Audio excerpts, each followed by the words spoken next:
வணக்கம். Tamil cine news channel. Tamil சினிமாவை பொறுத்தவரை ரஜினி தான் நம்பர் 1 வசூல் சக்கரவர்த்தி. அவருக்கு அடுத்த இடத்தில் இருப்பவர் அஜித் குமார் அல்ல, விஜய் தான். இதை விஜயின் படங்கள் தொடர்ந்து நிரூபித்து வருகின்றன. இதற்கு பைரவா படமும் விதிவிலக்கில்லை என்று விநியோகஸ்தர் கூறுகிறார்கள்.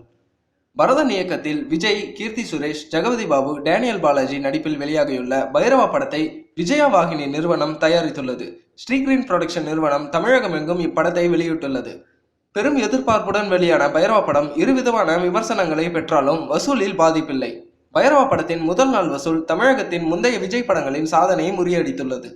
பைரவா படத்தின் முதல் நாளில் 16.61 ரூபாய் கோடி வசூல் செய்துள்ளது.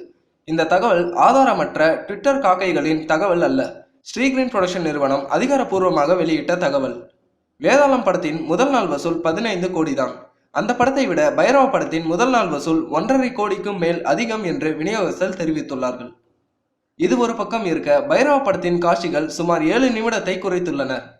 பைரவா ட்ரிம் பண்ணப்பட்டதை தொடர்ந்து வசூல் மேலும் எகிரும் என்று எதிர்பார்க்கப்படுகிறது. இந்த செய்திகளை பற்றி உங்கள் கருத்துக்களை கமெண்டில் பதிவு செய்யவும். மேலும் இந்த சேனல் உங்களுக்கு பிடித்திருந்தால் சப்ஸ்கிரைப் செய்யவும். நன்றி.